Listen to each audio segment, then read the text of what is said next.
meus queridos irmãos, eu quero dizer que me sinto privilegiado, distinguido, diante da oportunidade de retornar à Igreja Presbiteriana em São Bento do Una. A última vez foi há pouco mais de um ano, em um evento que foi efetuado lá na praça, alusivo ao aniversário de falecimento de Nevilela.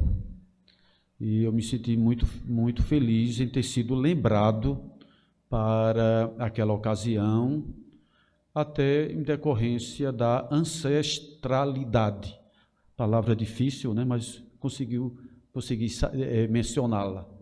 Então, isso naturalmente me deixou muito grato. E dos meus desejos ao entrar aqui, uma lembrança, né, de muitos anos atrás, foi rever ali aquela placa em homenagem a Nevilela e com aqueles dizeres introdutórios que são palavras de Tertuliano, pai da Igreja, que afirmou exatamente aquilo ali: o sangue dos mártires é a semente do cristianismo. Então, graças a Deus, porque a Igreja aqui está firme, pujante, dando testemunho de sua fé. E a nossa tarefa de hoje é falarmos sobre o Sínodo de Dort. Eu me sinto muito alegre com esse dever, até porque eu tenho, pela graça de Deus, afinidades com a história da Igreja, uma área que sempre muito me apeteceu. E, de um outro lado, eu também fico um tanto preocupado em trazer essa exposição na noite de hoje, porque para quem não gosta de história, tem gente que gosta de números, né? Que gosta de matemática, né? Gosta de outras áreas do saber. E para quem não se identifica com a história, pode se tornar um tanto árido o que nós vamos apresentar na noite de hoje. Os irmãos estão entendendo isso ou não? Tá bom? Então, para quem não gosta de história, não é? Olha, eu não gosto, detesto história, nunca gostei de história, lá no colégio era um horror, aí vai talvez achar um tanto árido o que nós apresentaremos. Portanto, vamos pedir de Deus graça, conforme a oração de iluminação há pouco intencionou, para que Deus, na sua misericórdia, ajude a todos nós na compreensão desse tema. Está bem assim? Então, o nosso objetivo é falarmos sobre o Sínodo de Dort. Os slides estão aqui. Quem interessar, não tem problema nenhum, é só solicitar aos nossos queridos irmãos, tá bom assim? Pode repassar esse material sem nenhuma dificuldade. Ok? Então, essa palavra que eu diria. Tem muitas informações aí, eu tentarei filtrar as informações, porque esse texto foi originalmente preparado por mim para um outro público, não foi um público de igreja, foi o público de seminário. Essa palestra, inicialmente, eu levei para Teresina, a convite do seminário de Teresina, onde, pela graça de Deus, tive a oportunidade de servir aquela casa durante longos anos, e naturalmente que tentarei filtrar o máximo possível essas informações. No final tem uma indicação bibliográfica para quem interessar, ir atrás e buscar mais informações, tá ok? Então, nós vamos iniciar. Eu vou falando, vocês vão tentando acompanhar o andamento da minha fala, tá certo? Tá, eu tenho aqui, tá? E aí vocês vão tentando me acompanhar o máximo possível. Bom, irmãos, nós vamos iniciar a nossa exposição lembrando das palavras que estão no livro de Provérbios. Salomão, neste livro, se expressa no capítulo de número 22, o versículo 28, ele diz assim: não removas os marcos antigos que puseram teus pais. Então, como eu sou de origem rural, e me vem à mente com essas palavras, não é, o cercamento que é feito, não é, nos terrenos. Então, ali o proprietário ele demarca, não é assim? Colocando cercas, são os marcos. É ali que se estabelecem os limites. Salomão está dizendo isso, que nós não devemos remover os limites, os marcos. E nós temos, sim, os limites, os marcos que nos norteiam como igreja. Nós somos uma igreja presbiteriana, uma igreja confessional, temos um legado doutrinário que nós recebemos pela graça de Deus, daqueles que nos antecederam, e essa riqueza, esse patrimônio, ele precisa ser conhecido por nós e mantido, né, defendido por nós, a chamada fé reformada. Então, é com essas palavras que nós introduzimos a nossa fala sobre o Sínodo de Dort. Inicialmente, nós deveríamos refletir sobre a importância desse sínodo.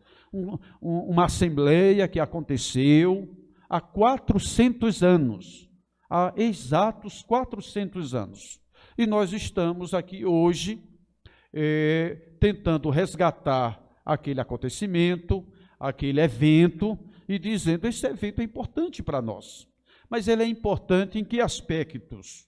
Inicialmente, nós deveríamos entender a importância histórica do Sínodo de Dort, não é? Então, se é de importância histórica, significa que os historiadores, os homens que pesquisam e que escrevem história, principalmente história da igreja, têm dado a esse tema. E diferentes historiadores têm se posicionado, mostrando a importância daquele evento. Um deles, pelo menos o primeiro aqui, que nós estamos mencionando, é o conhecido historiador protestante Philip Schaff. Philip Schaff é um historiador que viveu no século XIX, não se estuda história da igreja, a história do protestantismo particularmente, ignorando a contribuição de Philip Schaff. Ele, na sua produção acadêmica, por demais valorizada, registrou o seu apreço por aquele evento, como se pode perceber do que está aí transcrito. Mas não somente Philip Schaff, historiadores, uma série de outros historiadores, e aqui nós mencionamos pela ordem 2 outros nomes, Anti-Bohart, esse nome é difícil, né? Tá certo? Anti-Bohart e o Triglandius. Anti-Bohart é um arminiano e o Triglandius é um calvinista. Ou seja, se posicionam em linhas diametralmente opostas. Ambos do século XVII, tá? Portanto, ambos, diga-se de passagem, ambos contemporâneos do Sínodo de Dort. E eles, nos seus escritos, também demonstraram, mesmo no calor do Sínodo de Dort, mesmo em lados opostos, com posições inflamadas, porque o acontecimento é ali muito recente, eles reconheceram a relevância do Sínodo de Dort. Além disso, deixamos de mencionar, no slide anterior, um historiador católico, tá? Que também é merecido de nota, o Paulo Sarpi. Paulo Sarpi é um historiador também que reconheceu a importância do sínodo de Dort. Então veja que em diferentes segmentos, tá, do cristianismo, aquele evento tem sido reconhecido pelos seus pensadores e pelos seus historiadores. Então, a história da igreja, e diga-se também, a história secular, ela reserva um espaço a esse grande acontecimento, ali do século XVII. Também deveríamos examinar não só a importância histórica do Sínodo de Dort, mas também a importância dogmática. Quando estamos falando em dogmática, né, dogma é sinônimo de doutrina. Quando nos referimos ao dogma, estamos nos referindo à doutrina. A importância dogmática do Sínodo de Dort é inquestionável. Ora, toda a nossa enciclopédia teológica, ela está inflamada, impactada pelos pressupostos teológicos que foram ali estabelecidos. Por exemplo, tá, a teontologia. Pastor, eu nunca ouvi esse termo. Então está ouvindo agora, e aí procura os nossos presbíteros e eles vão explicando depois. A teontologia é o grande capítulo da teologia sistemática que se dedica ao estudo da pessoa de Deus. Quem é Deus? Tá? Quantas pessoas há na Trindade, etc. Tudo isso é tema relacionado à teontologia, tá certo? Então, ao se estudar a teontologia e ao estudarmos a ordem dos decretos de Deus, que é um tema importantíssimo da nossa doutrina, nós, quando apreciamos esse tema, a ordem dos decretos, naturalmente que nós vamos apreciá-lo numa ótica do pensamento calvinista reformado e que teve importância na discussão do Sínodo de Dort. Os irmãos entenderam isso? Além da teontologia, a antropologia. A antropologia teológica é um grande capítulo também da teologia sistemática que se dedica a estudar quem é o homem. E é muito importante termos essa percepção, até porque o nosso breve catecismo começa com aquela, né, célebre pergunta: qual o fim principal do homem? Tá? Então, ao estudarmos a antropologia, nós vamos também perceber a importância do Sínodo de Dort na apreciação desse tema, ou seja, o papel do homem no processo da salvação.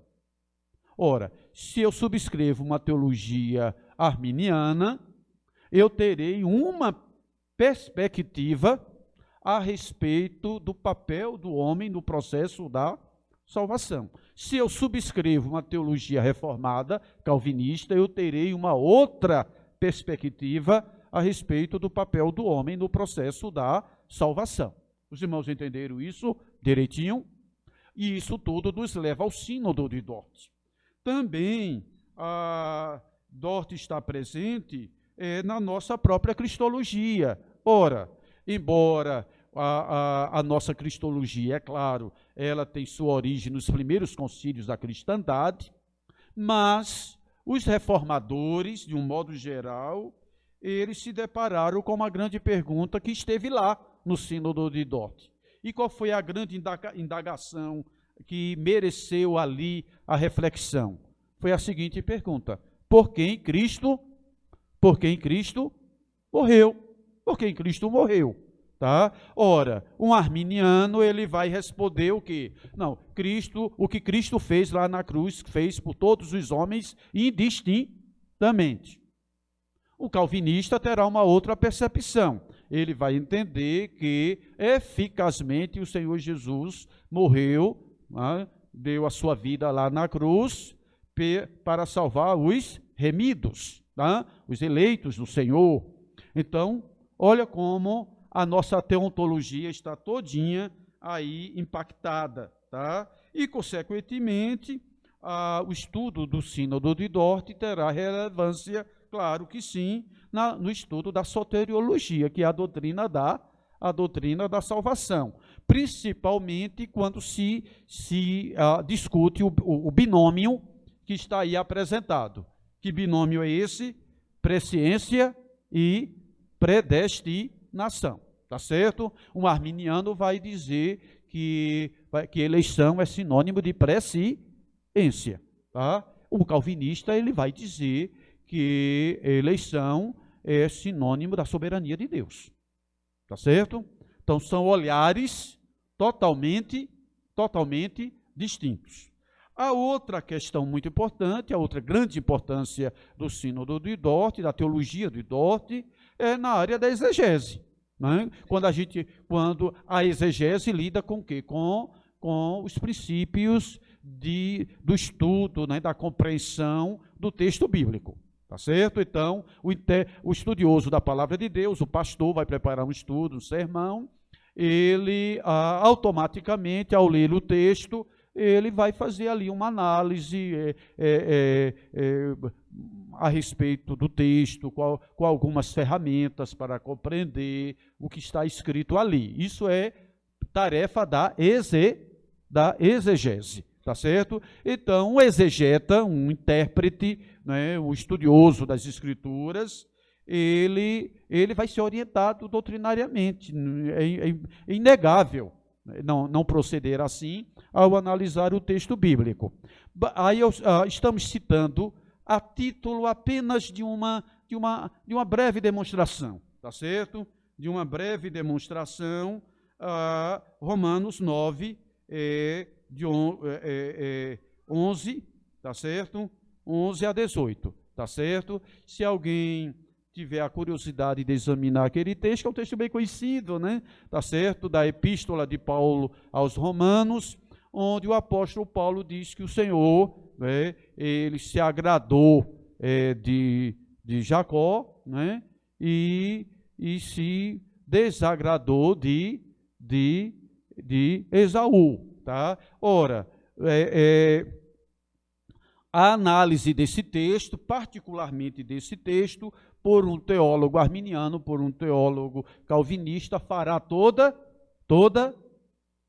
a diferença. São abordagens, maneiras de ir ao texto, movido naturalmente por perspectivas, por convicções bastante diferenciadas. Então, mencionamos esse texto, porque quem quiser dar uma olhadinha depois, examinar esse texto, e aí faz a pergunta ao seu pastor, faz a um dos irmãos da liderança da igreja, e aí indaga, olha, como é que um arminiano enxerga esse texto, como é que um calvinista olha para esse texto, a ideia do agradar-se ali, da epístola aos Romanos. Tá?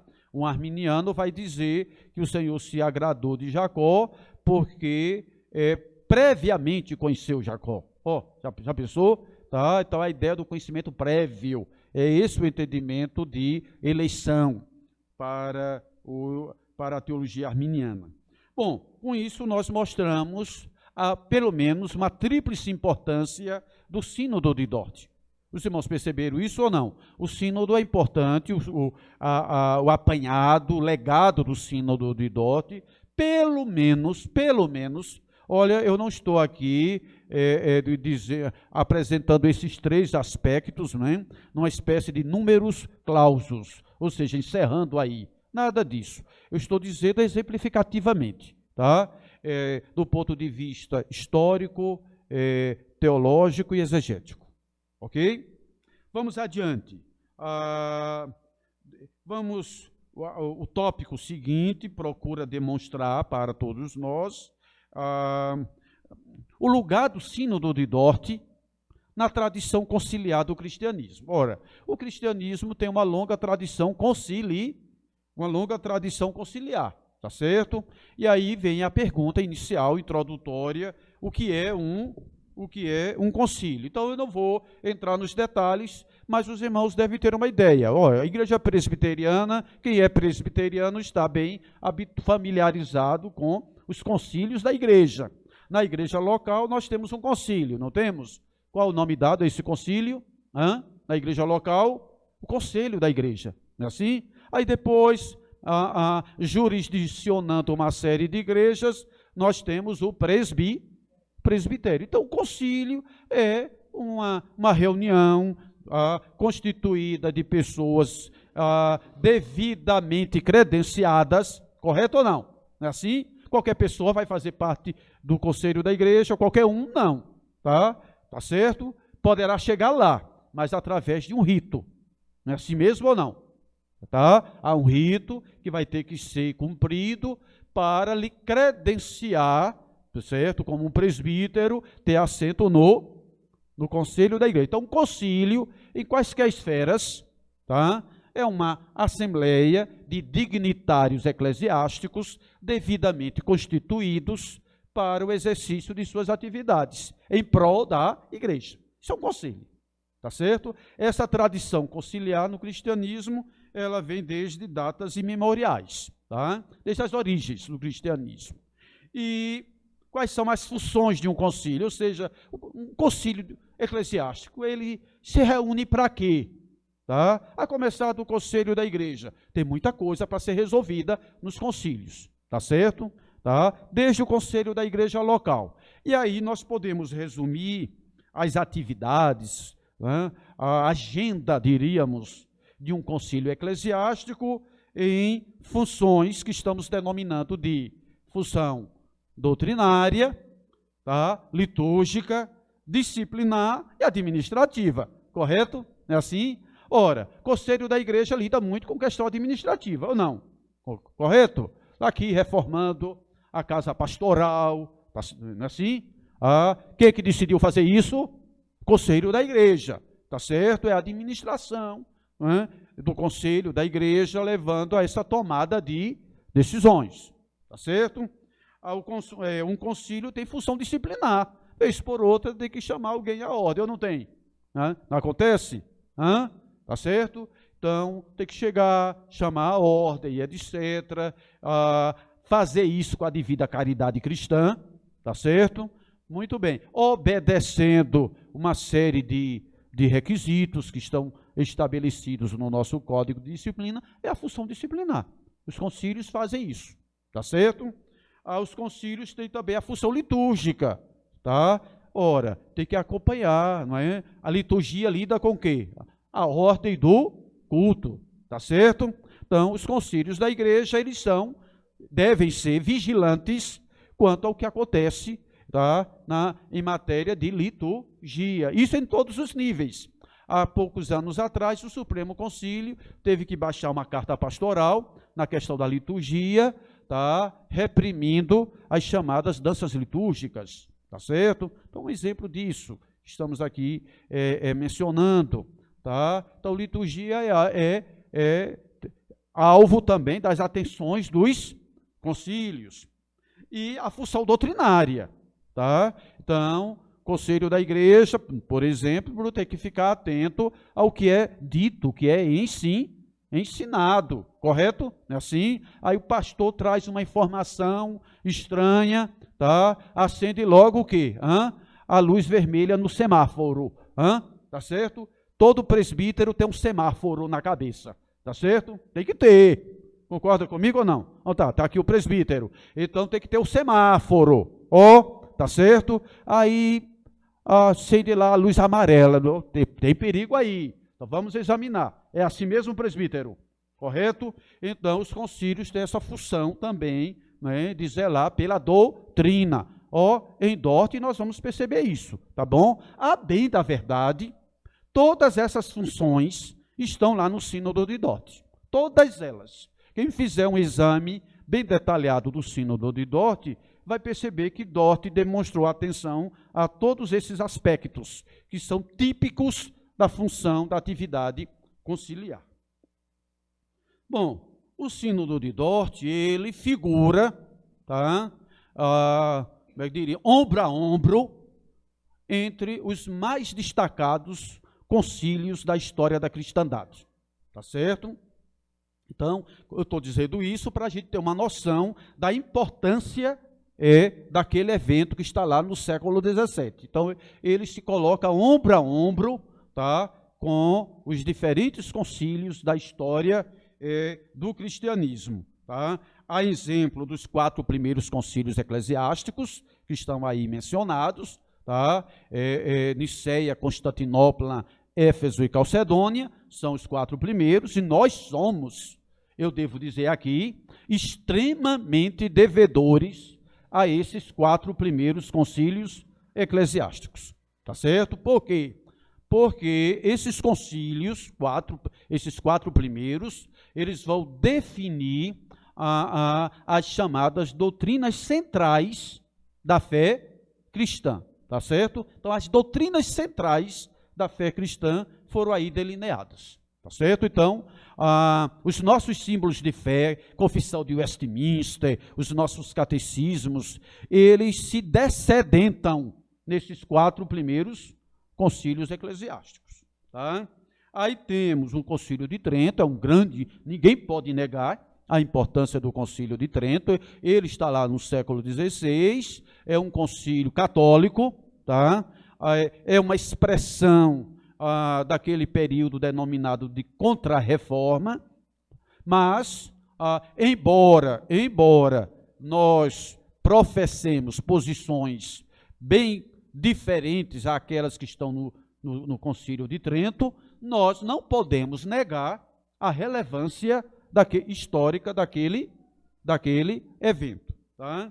E aí temos o Sínodo de Dort, que é o alvo do nosso estudo. O Sínodo de Dort, ele se situa aí, vamos ver se a gente lembra, pelo menos os anos 1618 a 1619, tá certo? Então, ele se situa aí nesse contexto. Término do ano de 1618 e adentrando aí ao ano de 1619. Portanto, primeira metade do século, que século é esse aí?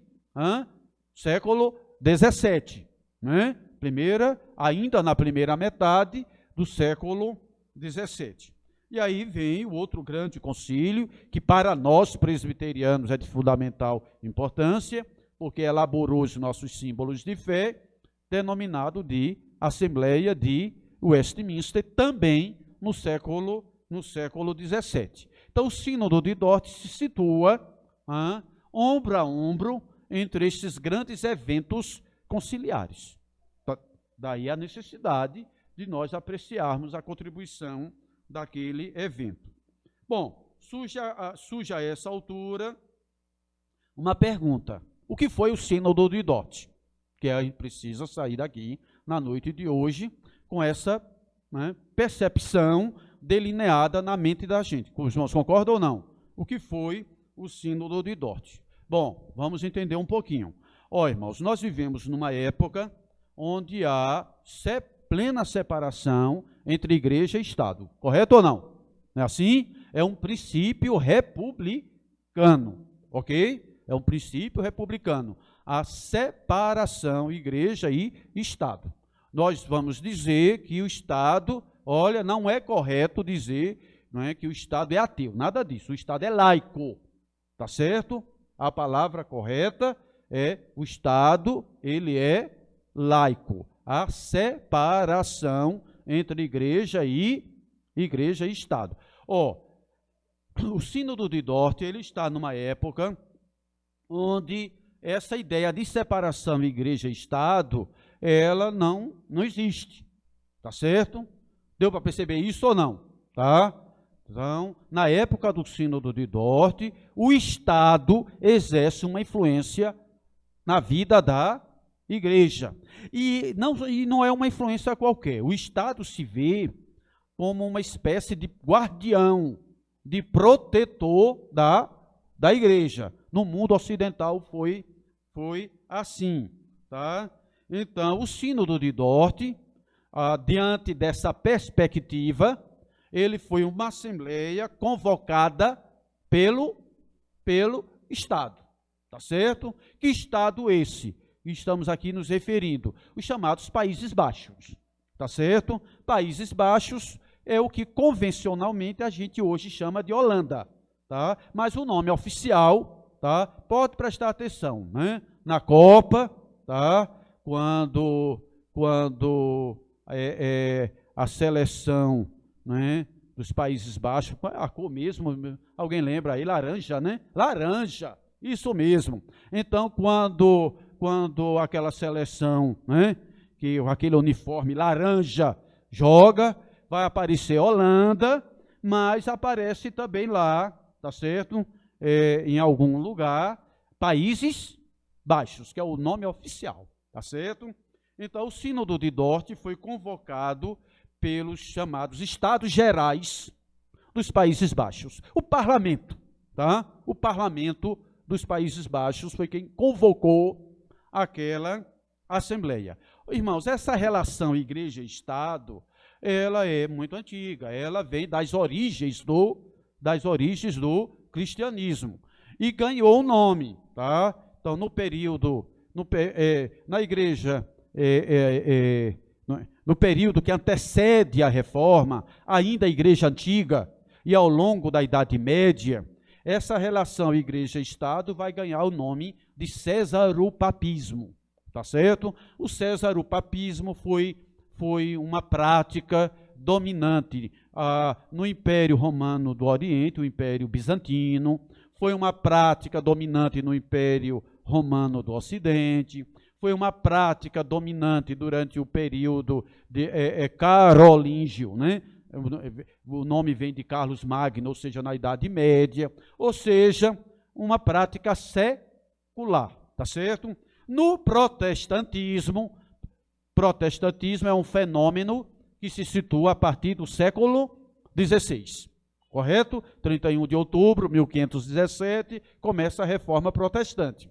Então, no protestantismo, essa prática vai ganhar um outro nome, vai ficar conhecida como erastianismo. Mudou apenas a nomenclatura, mas é a mesma coisa, tá certo? Erastianismo é a versão protestante do cesaropapismo, que implica no controle do Estado sobre a vida da igreja. O Sínodo de Dort, ele foi convocado, né, pelos Estados Gerais, pelo Parlamento dos Estados Gerais, ou seja, da Holanda, o que mostra esse controle do Estado sobre a igreja. Até aqui os irmãos estão se situando direitinho, deu para entender? E como seria isso? É mais ou menos assim, tá? Imaginemos, tá? Vamos pensar que para o Conselho da Igreja de Palmares, o Conselho da Igreja de São Bento do Una se reunir, tá certo? Tem aqui vir uma ordem, tá, do magistrado, tá certo? Tá? Determinando que o conselho se reúna. Não é um negócio estranho, na cabeça da gente? Concorda comigo ou não? Tá certo? Mas essa é a prática, ok? Então vamos lá então ao nosso próximo tópico agora, é delimitarmos o Sínodo de Dort, tá? Delimitar, né, é estabelecer limites, correto? Senão a gente não vai terminar a exposição nossa aqui hoje. Delimitar, né, nas palavras de um professor que eu tive, tá, é falar mais e mais sobre menos e menos, tá certo? E é verdade mesmo, tá? Achei um absurdo a primeira vez que eu vi esse conceito, né? Achei preliminar demais, tá? Mas depois a gente vai refletindo e vai descobrindo, tá, a coerência do que é dito. Então, delimitação é falar mais e mais sobre menos e menos. Então, nós vamos delimitar o objeto do nosso estudo para podermos entender um pouquinho mais o Sínodo de Dort. Então, delimitando o Sínodo de Dort, nós já sabemos que ele está no século XVII. Tá? Ele é um sínodo, tá, que vai acontecer no universo protestante, tá? De orientação que calvinista. Aí, pelo menos, nós precisamos ter uma ideia, uma noçãozinha, tá, dos grandes segmentos da reforma. A reforma do século XVI, poderíamos dizer que foi um movimento plural, tá certo?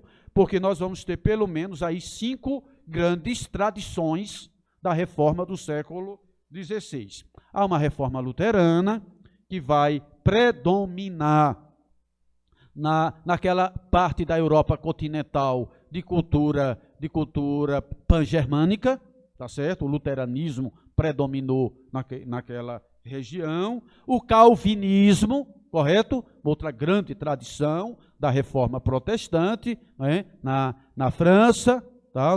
Onde os calvinistas foram chamados de huguenotes, inicialmente, tá? Correto? Na Holanda, na Suíça, outras regiões ali da Europa Central, onde foram denominados de reformados, e na Escócia, ou seja, naquela parte da Europa que é uma região insular, né? Então, onde foram chamados de presbiterianos, tá certo? Por isso que nós somos presbiterianos, porque da Escócia, aqueles irmãos vieram para as colônias inglesas do Novo Mundo, hoje Estados Unidos, e de lá para o Brasil, tá certo? Muito bom. E também, né, quando pensamos nas reformas religiosas do século XVI, não podemos deixar de falar da reforma católica. Assim, claro, não se pode negar também uma reforma católica, tá certo? Muitas vezes denominada de contra-reforma, tá? E quem não se encaixa, né, em nenhum desses 4 segmentos, tá certo? Quem não se encaixa em nenhum desses 4 segmentos da reforma, os historiadores, né, colocam em um balaio de gato, tá? Porque de fato olha aqui para nós, certo? Um verdadeiro balaio de gato, denominado de reforma radical. Então, esse termo reforma radical é utilizado para se colocar ali, tá certo? Né? Debaixo dessa nomenclatura, todos aqueles movimentos religiosos que não se encaixam em nenhum, tá, dos movimentos anteriores. Ok? Muito bom. Então, nos Países Baixos, que é o que nos interessa aqui, nos Países Baixos o protestantismo chegou muito cedo, tá certo? Vai haver um movimento de inquietação, ainda antes da reforma protestante do século XVI, vai havendo ali um clamor por mudanças religiosas lá nos Países Baixos, através de movimentos como os Irmãos da Vida Comum, que tem como principal representante Thomas Kempis. Thomas Kempis escreveu uma obra que está traduzida para diferentes idiomas, inclusive o português, lida por católicos e protestantes no mundo todo, tá bom? Então, procure aí em alguma livraria, tá? Se entrar numa livraria católica e encontrar, pode comprar, tá certo? Tá? E ler. Algumas livrarias nossas, editoras nossas protestantes, também publicam, denominada a imitação de Cristo, tá? Os Irmãos da Vida Comum foram muito frequentes lá nos Países Baixos, tá certo? Deixaram as suas marcas. Erasmo de Roterdã, que não é um protestante, tá certo? Mas ele, como humanista, se opôs à Igreja Católica, aos abusos da Igreja, através dos seus escritos, tá certo? Tá? Então, de alguma maneira, Erasmo de Roterdã terminou prestando uma contribuição para a futura reforma protestante através dos seus escritos, tá certo? Então, muito importante podermos lembrar disso, tá certo? Ele, de alguma forma, terminou até contribuindo para esse grande evento que foi a Reforma Protestante, tá certo? Em decorrência dos seus escritos e também porque ele, como humanista, o humanismo se dedicava ao estudo de quê? Das letras clássicas, tá certo? Das letras clássicas, tá? Então, o hebraico, o árabe, o grego, tá? Letras clássicas, tá? Então, dado o seu interesse pela cultura clássica, Erasmo publicou o Novo Testamento em grego, tá? E o Novo Testamento em grego foi de muita valia para os reformadores protestantes, tá certo? Tá? E ele viveu onde? lá nos Países Baixos. Tá? O luteranismo também teve seus adeptos nos Países Baixos, tá certo? Os anabatistas também, etc. Então veja que houve muita contribuição, né, de muitos movimentos religiosos e de orientação protestante lá nos Países Baixos, predominando o calvinismo, que é o que nos interessa, tá certo? O calvinismo encontrou muito espaço nos Países Baixos, principalmente por conta de quê? Por conta de perseguições em outros lugares da Europa. Então, muitos calvinistas migraram lá para os Países Baixos, levando as suas convicções religiosas, de tal maneira que muitas igrejas reformadas calvinistas, em um breve período de tempo, foram estabelecidas ali naquela região, tá certo? Quando falamos em Países Baixos, precisamos também delimitar, tá certo? Geograficamente aquela região. Aí eu coloquei uma origem dos Países Baixos, né? Daquela região que vem de datas bem anteriores. Basta que nós lembremos que, quando falamos em Países Baixos aqui, nesse contexto, é bem mais do que nós falamos hoje, tá certo?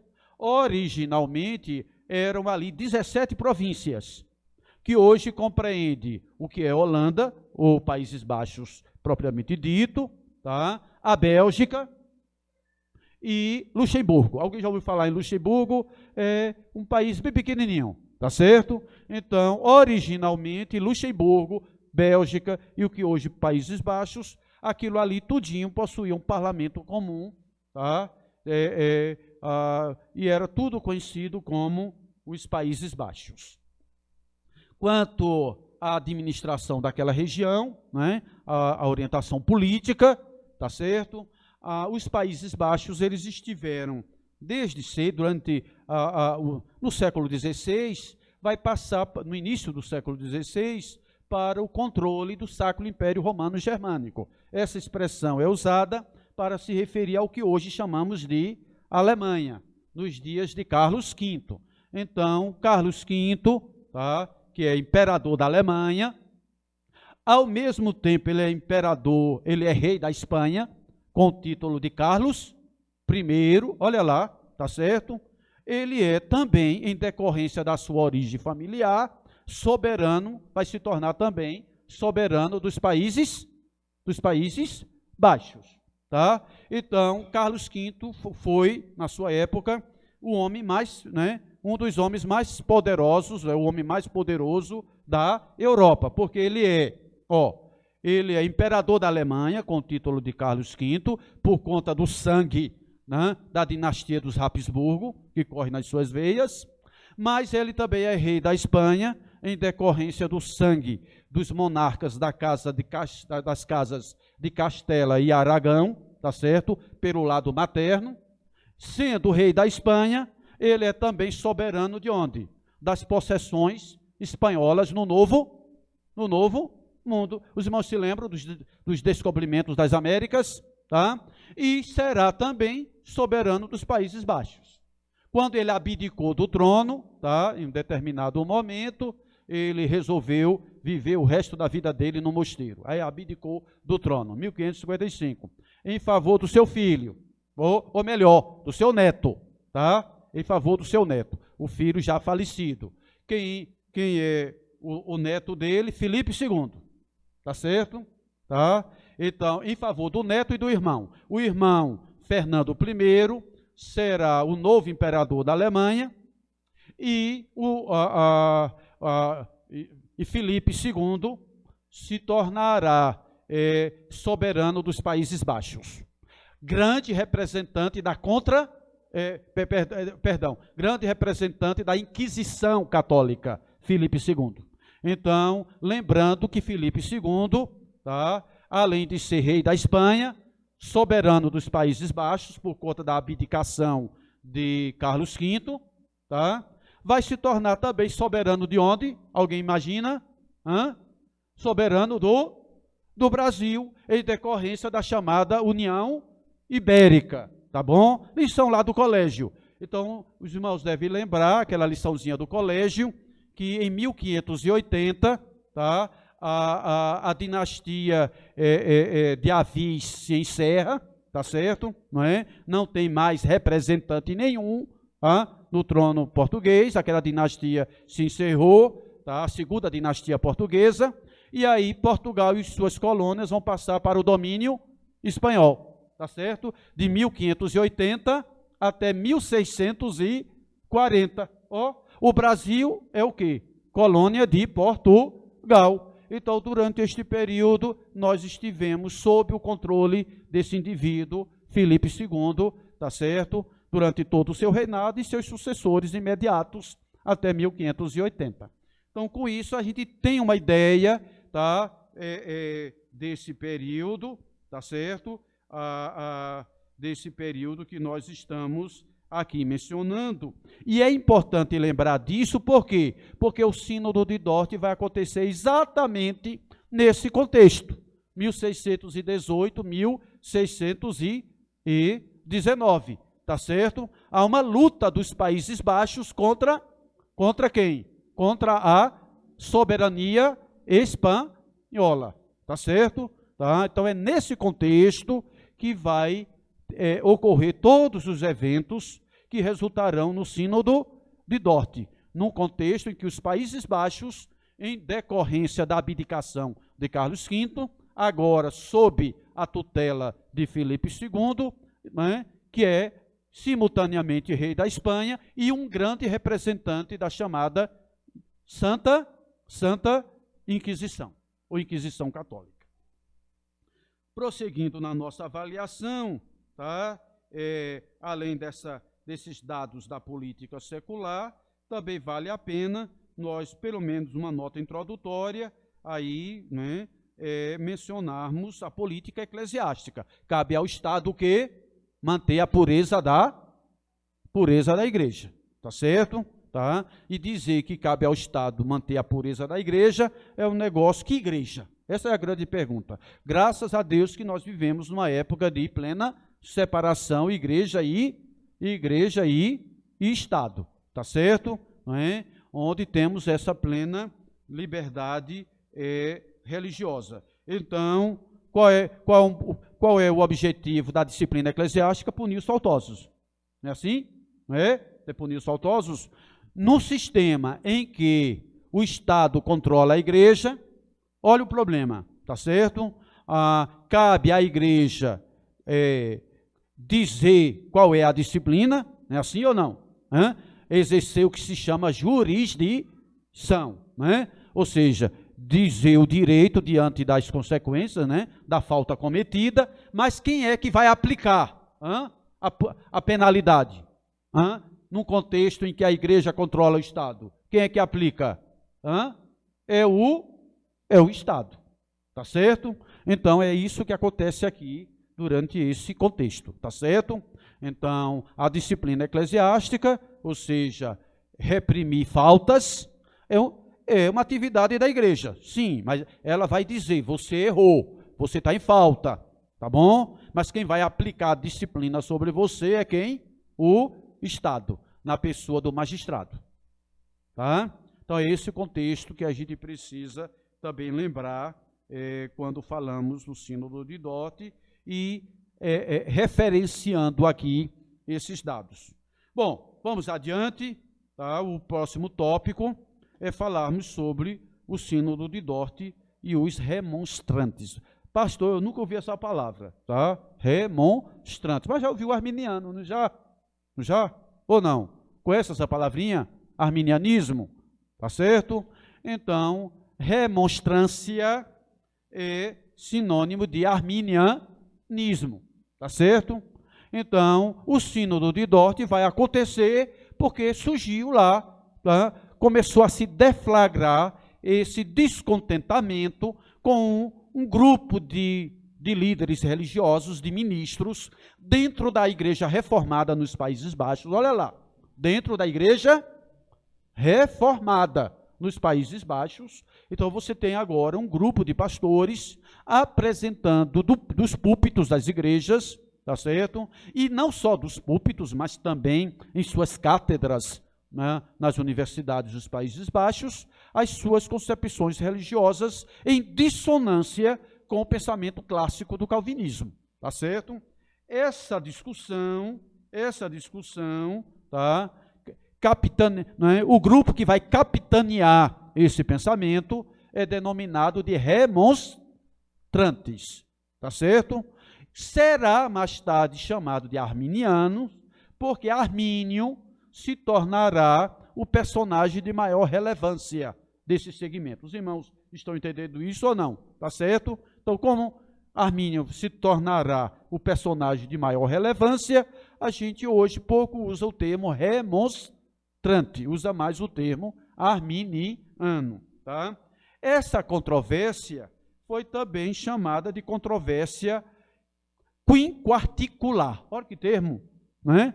Controvérsia quinquarticular. Então é possível que amanhã você esteja lendo aí uma enciclopédia histórico-teológica e se depare com esse termo. Então, esse termo, né, essa controvérsia chamada de quinquarticular, ela é assim denominada, tá certo, para referenciar os pressupostos basilares, tá certo, desse movimento em discordância com o pensamento clássico do calvinismo.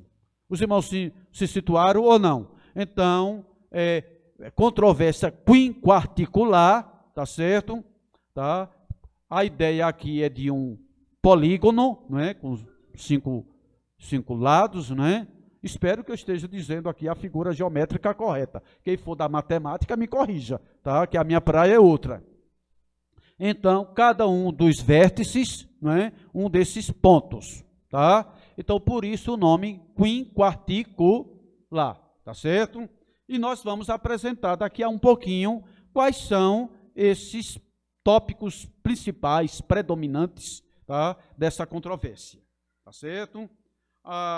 Aí, irmãos, nós já sabemos que essa confusão todinha que surgiu na igreja reformada nos Países Baixos foi denominada ou de controvérsia arminiana, tá bom? Não é assim? Ou ainda de controvérsia, né, remonstrante, ou ainda quinquarticular, tá certo? Qualquer um desses termos pode ser empregado sem nenhum prejuízo, tá bom? Agora, irmãos, essa controvérsia todinha trazida por esse grupo que estava dentro da igreja e que deu muita dor de cabeça à igreja, não foi uma controvérsia de todo nova, tá certo? Tá? A bem da verdade, existe pouca coisa nova, tá certo?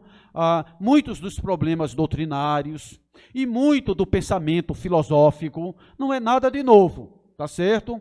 Apenas, né, pensamentos que têm uma origem muito antiga, com uma roupagem, né, uma roupagem nova, tá certo? Né? São ideias, né, recalchutadas, diríamos assim, tá bom? Então, a controvérsia arminiana, ela vai encontrar uma origem onde? Vai encontrar uma origem lá no período, bem ainda nos primórdios do cristianismo, tá certo?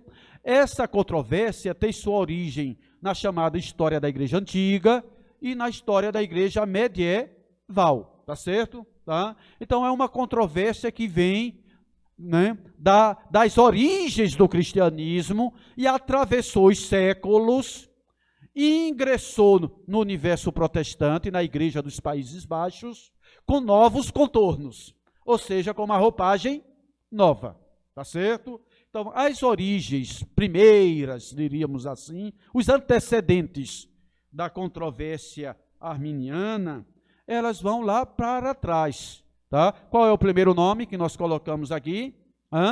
Um cidadão chamado Pelágio, tá certo? Pelágio, ele viveu aí, né, na transição do 4º para o 5º século da era cristã. ele é um contemporâneo de Agostinho, tá? Eles vivem ali no mesmo contexto, e o pensamento de Pelágio, tem muitas informações aí, tá certo? Mas tudo que está aí sobre o pensamento de Pelágio pode ser resumido numa frasezinha, tá certo? Tá? Nós precisamos ter essa capacidade de síntese. Então, todo o pensamento de Pelágio, tudo que está escrito ali sobre o pensamento de Pelágio, pode ser resumido na seguinte fala. Contempla mais outro slide, pensamento de Pelágio. São 2 slides, certo? Como é que a gente resumiria? Pelágio diz assim, irmãos: no processo da salvação, o homem se autoelege. Certo? Esse é o pensamento de Pelágio. Irmãos, entenderam ou não? Deu para entender? Tá? No processo da salvação, o homem se autoelege. Ou seja, encontra-se no ser humano as potencialidades suficientes para ele se posicionar, tá certo? Em prol ou não da salvação de sua alma. Esse é o pensamento de Pelágio, ou seja, um pensamento que está muito bem, muito em paz com as atuais ciências, humanas, tá certo? Então, esse é o pensamento desse cidadão. O pensamento de Armínio vai encontrar respaldo, tá certo? Vai se abeberar nessa fonte primeira, que foi Pelágio. Depois de Pelágio, vem um discípulo dele, logo depois, chamado João Cassiano, tá? Então, no contexto de João Cassiano, está aí uma disputa muito grande dentro da igreja, entre os defensores de Pelágio, opondo-se ao pensamento de Agostinho, tá? Então, João Cassiano disse, não, Pelágio exagerou. Foi o que Pelágio disse? No processo da salvação, o homem se autoelege. Aí João Cassiano disse, não é bem assim não. No processo da salvação, o homem coopera com Deus. Então, todo o pensamento de João Cassiano pode ser resumido aí, tá certo? Não tem aquele hino, aquele cântico, a gente ouvia uma época aí atrás, segura na mão de Deus e vai? Estão lembrados ou não? Aquilo ali retrata perfeitamente bem o pensamento de João Cassiano, é cooperação. Deus estende a mão e eu estendo a minha, um pega na mão do outro e assim a gente vai, né? A gente segue, tá certo? Tá? Mais tarde, na Idade Média, vem Tomás de Aquino. Inegavelmente, Tomás de Aquino é o maior pensador da Idade Média, irmãos. Vamos entender isso, tá? Tá certo? Não se estuda filosofia medieval sem o nome de Tomás de Aquino. Não se estuda teologia na Idade Média sem a contribuição de Tomás de Aquino. Mas a soteriologia de Tomás de Aquino, ela é totalmente impregnada do pensamento, né, desse pensamento que se alinha de forma contrária ao nosso, tá certo? Então, Tomás de Aquino desenvolveu a fórmula que está aí, tá certo? Ele vai dizer que há no ser humano, depois da queda, uma fides informes. O que quer dizer isso? Tá? O que é que isso significa? Que a fé não é dom de Deus. Tá certo? Deu para entender isso ou não? Tá? A fé faz parte da essência do ser humano. Ela está como uma folha de papel enrugada. Tá certo? Fides informes. Tá certo? A fides informes. Mas a graça batismal, e aí eu deveria ter o cuidado aqui, certo? De dizer, não é só a graça batismal, tá? Tá certo? É mais do que a graça batismal. É a graça sacramental, tá certo? Por isso, tantos sacramentos. Deu para entender isso ou não? Tá certo? Na teologia romana, você tem 7 sacramentos e ainda tem os chamados sacramentais. Ok? Então, a fides informes mais a graça sacramental, associada à prática das boas obras, a chamada teologia do mérito. Os irmãos estão percebendo que tanto o pensamento de Pelágio, como o de João Cassiano, como o de Tomás de Aquino, desenvolve uma teologia do mérito, correto? Não é uma teologia da graça, é uma teologia do mérito. O que é mérito? Eu faço para merecer. Deu para entender isso ou não? Tá? Então, a fides informes, mas a graça sacramental, mais a caritate, prática das boas obras, vai resultar em fides formata caritate. Ou seja, fé que ganha forma em decorrência das boas obras. É uma teologia do mérito. Então, os precursores do arminianismo, eles se situam aí, certo? Pelo menos os chamados precursores remotos do arminianismo. Mas nós temos ainda, não só os precursores remotos, mas os precursores imediatos. O que é que eu quero dizer por precursores imediatos? Aqueles que estão ali no contexto de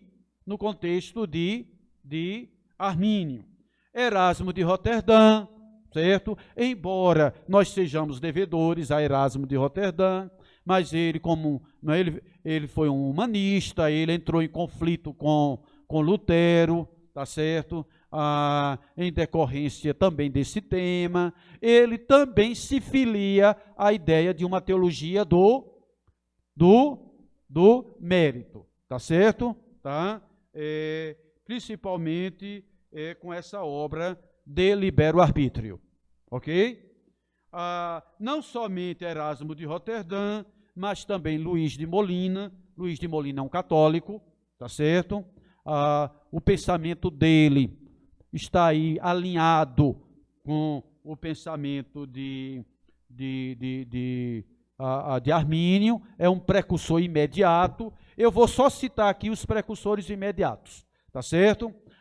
Nós citamos Erasmo de Roterdã, que é ali do mesmo contexto, citamos, é um humanista, tá bom? Citamos Luís de Molina, ele é um católico, mas ele, na soteriologia, se alinha ao pensamento de Armínio, por razões que poderão ser depois examinadas em particular, tá bom? E além dele, esse cidadão denominado Conrert.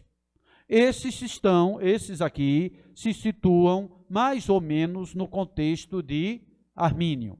O que é que há de em comum entre os precursores remotos e os imediatos a Armínio? Todos eles desenvolvem uma chamada teologia do mérito. Fica bem aqui ou não? Deu para se situar? Prosseguindo, tá? Temos dados biográficos de Armínio, nós não vamos exagerar nesses dados, mas só lembrando que ele deve ter nascido em 1560. Não se tem muita ideia, tá certo? A certidão de nascimento, tá? Viu? Lá no cartório, tá certo? Nos Países Baixos, nunca foi encontrado a certidão de nascimento de Armínio, dizendo com exatidão, tá certo? O dia, o mês e o ano que ele nasceu. Mas deve ter sido algo em torno do ano de 1560, e ele faleceu jovem, faleceu em 1609, em decorrência aí dessa enfermidade associada, denominada de vesícula biliar, tá certo? Não me pergunte direito sobre essa doença, tá?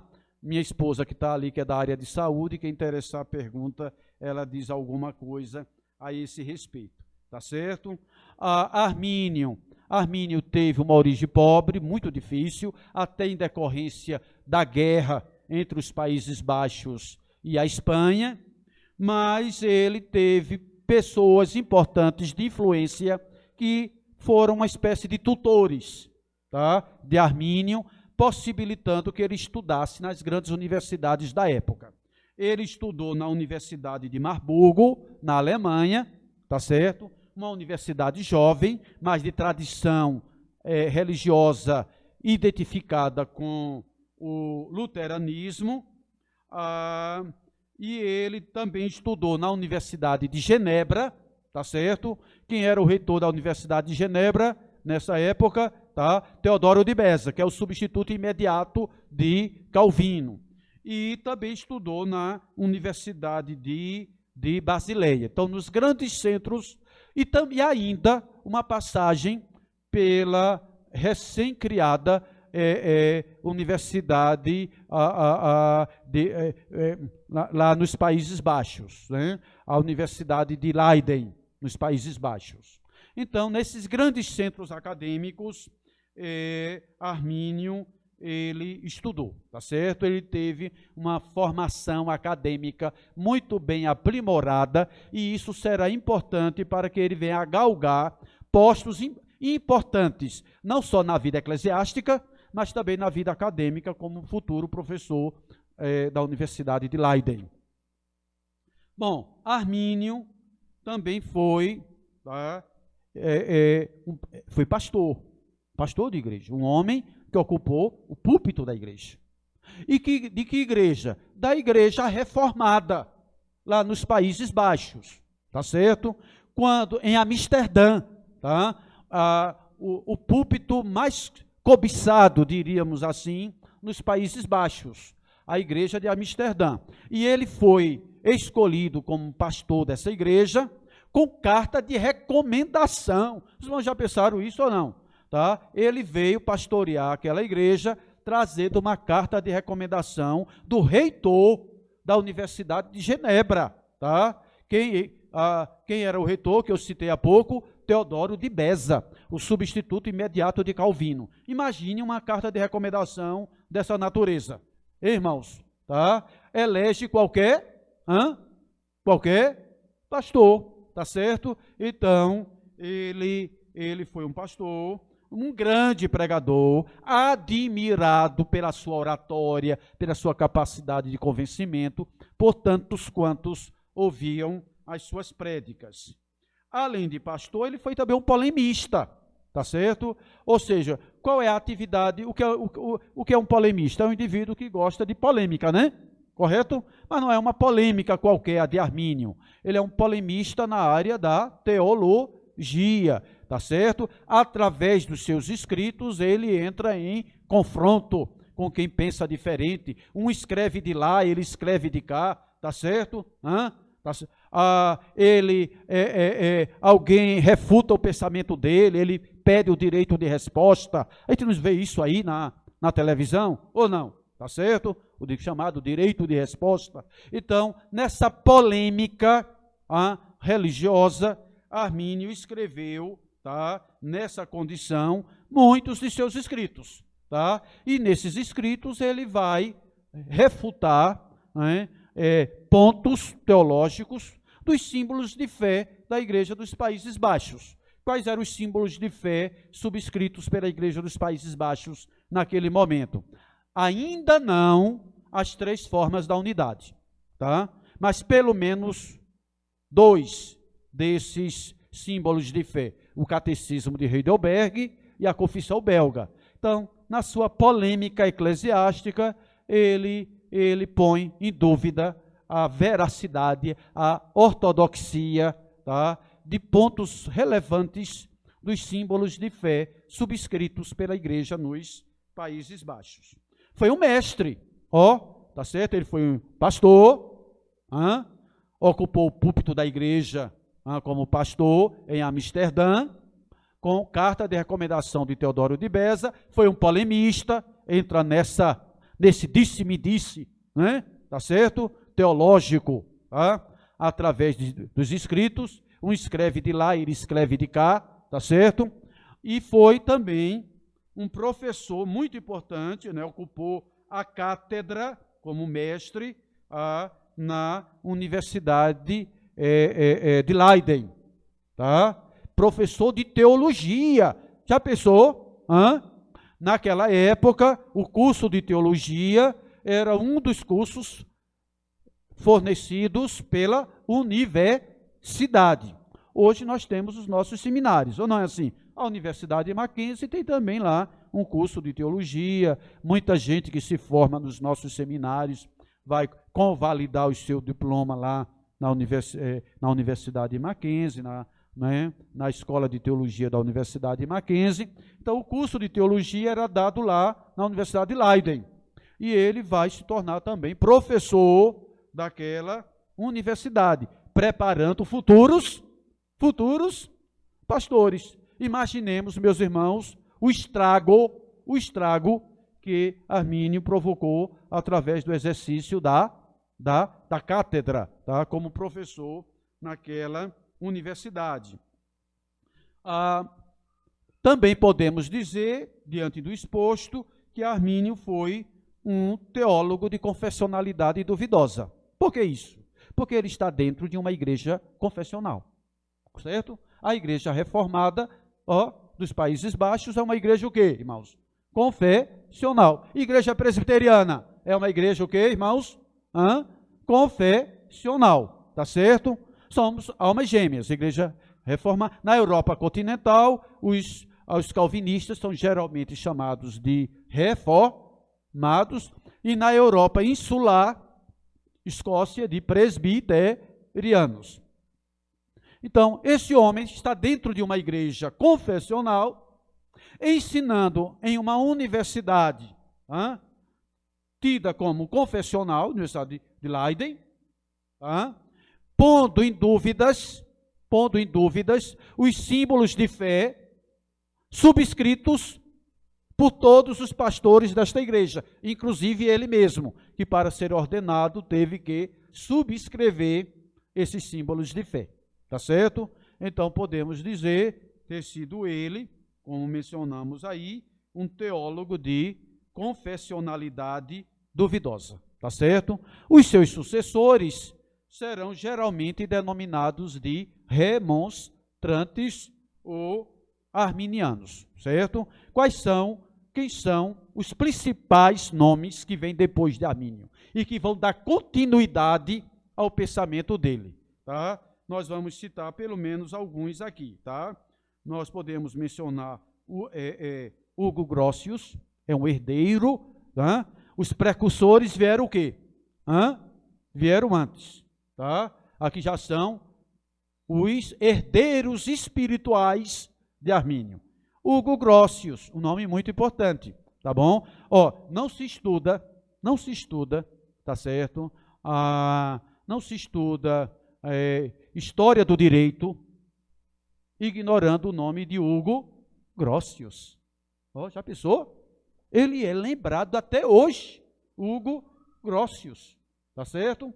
Esse nome importantíssimo no universo acadêmico e político também da época, tá? Foi um dos adeptos do arminianismo, tá certo?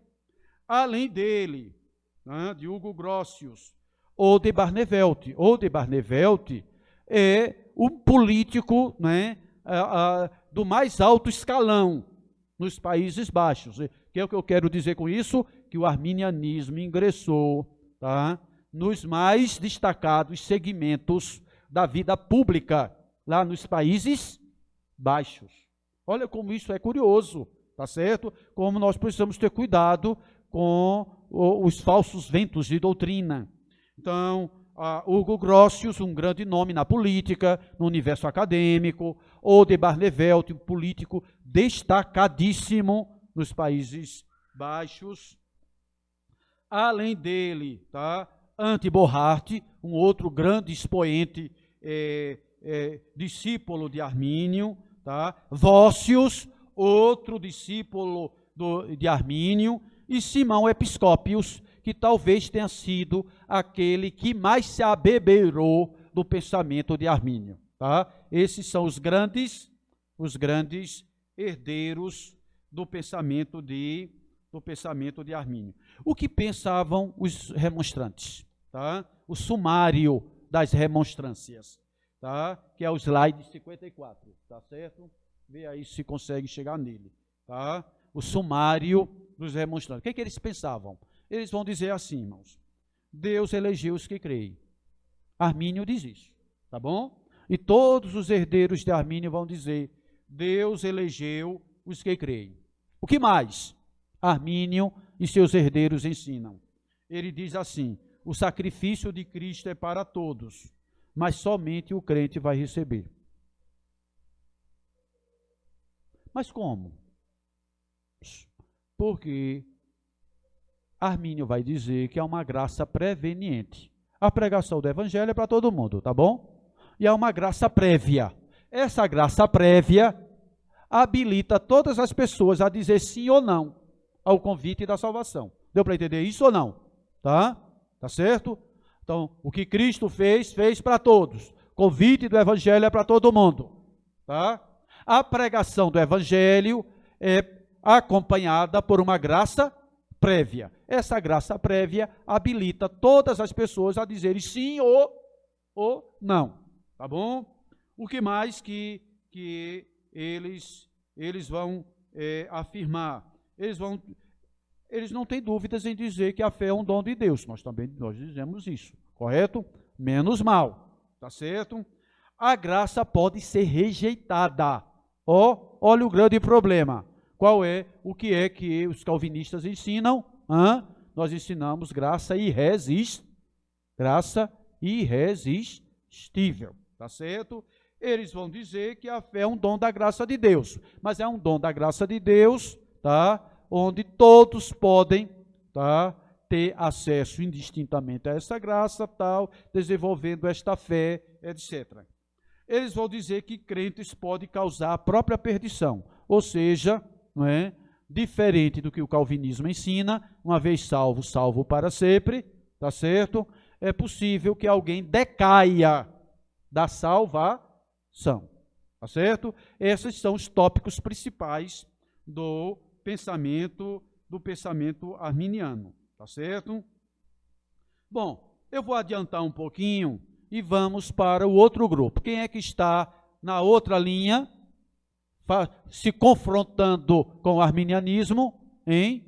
Os calvinistas, correto? Não é assim? A igreja reformada vai entrar em confronto com os sucessores de Armínio. Por que eu estou não mais com Armínio? Porque Armínio morreu em 1609, tá certo? O sínodo de Dort vai se reunir em 1618, então ele não está mais vivo, tá? Ele fala ainda, mas ele fala através de quem? Pela boca dos seus sucessores imediatos. Os irmãos entenderam isso ou não? Tá? Então, no outro lado, tá, em confronto com os remonstrantes, nós teremos o partido, né? Nós teremos, naturalmente, os calvinistas. E aqui eu me perdi no meu, eu vim acompanhando bem direitinho, tá certo?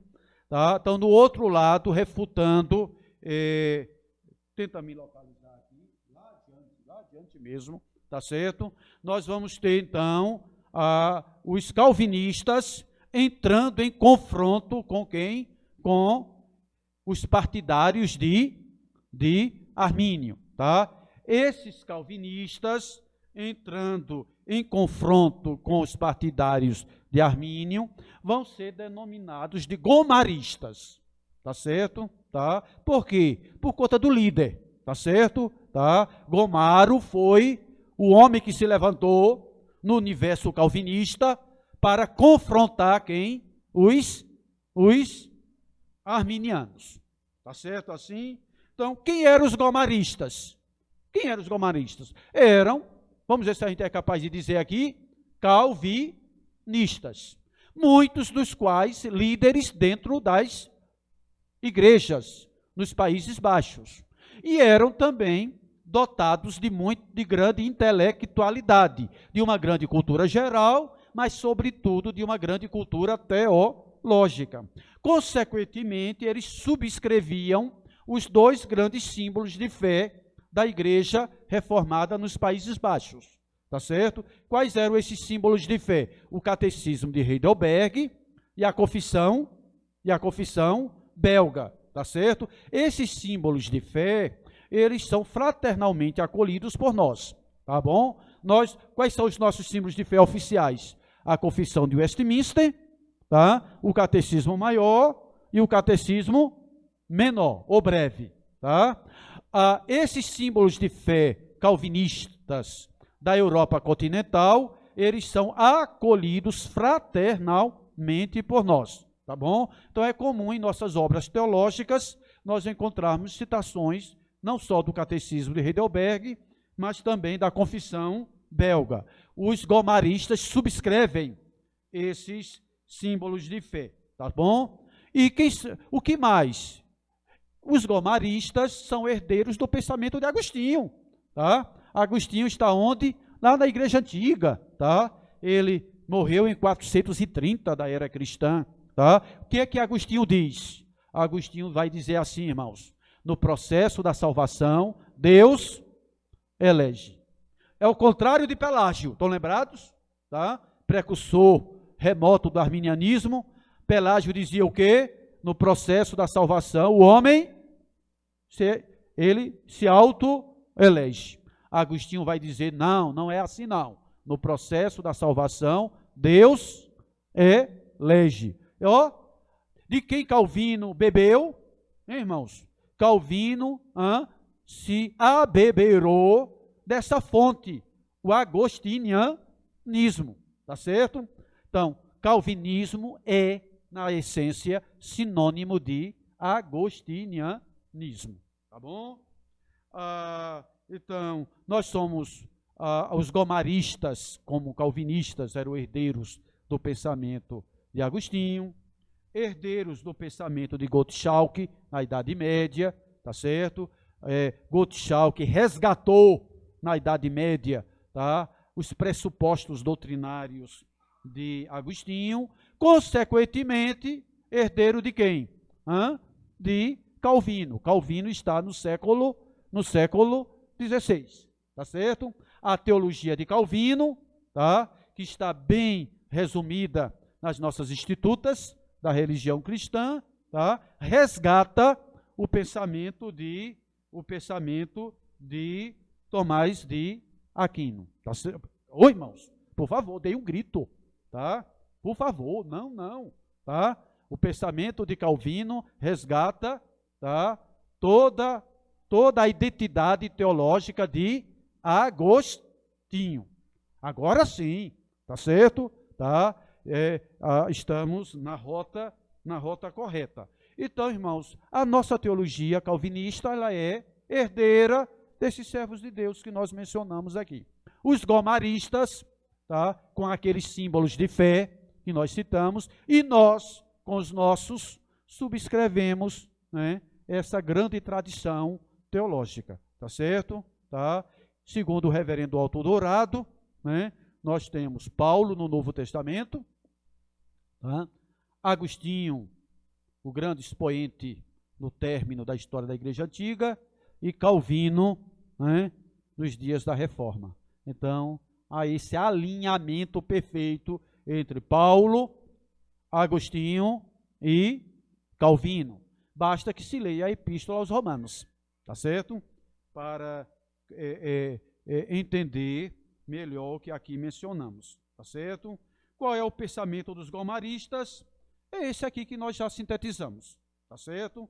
As igrejas reformadas dos Países Baixos confessavam sua fé segundo a Confissão Belga e o Catecismo de Heidelberg, tá certo? Pensamento deles, dos gomaristas, como está aqui todo resumidozinho, tá? Duas coisas preocupavam, tá, a igreja dos Países Baixos. Por que não dizermos uma coisa mais importante, tá? O pensamento de Armínio, que graçava, tá certo, no ambiente da igreja nos Países Baixos. Também preocupava a igreja dos Países Baixos a concepção que os armínios tinham a respeito do governo secular sobre a igreja, tá certo? Ou seja, a ideia daquele controle extremado, tá certo, do Estado sobre a vida da igreja, e que, de alguma maneira, isso preocupava os arminianos. Por quê? Preocupava os calvinistas, por quê?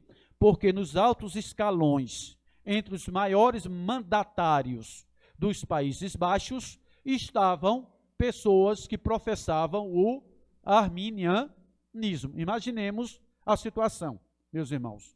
Claro que aquele é um contexto em que a igreja exerce, o Estado exerce um controle sobre a igreja. Mas qual o grande temor da igreja reformada nos Países Baixos? É que os altos escalões do governo dos Países Baixos acha-se ocupado por pessoas que professam o arminianismo. Exemplo, Oude Barneveld, que eu mencionei há pouco, e Hugo Grotius.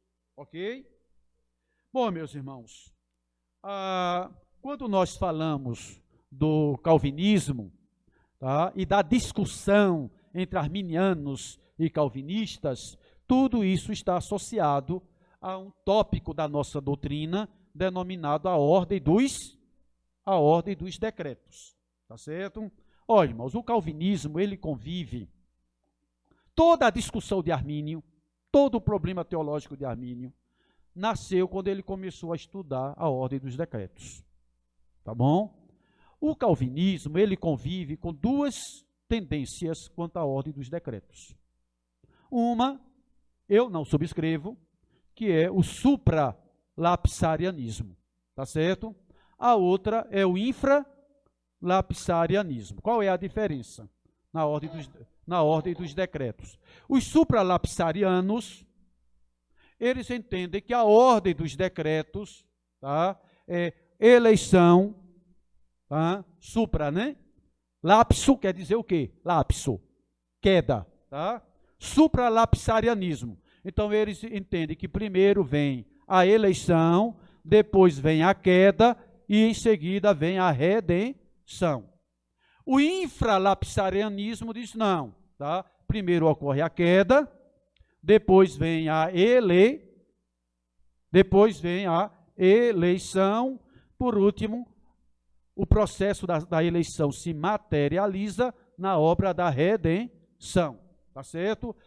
Historicamente, o calvinismo convive pacificamente com esses dois modelos da ordem dos decretos, tá? O supralapsarianismo e o infralapsarianismo.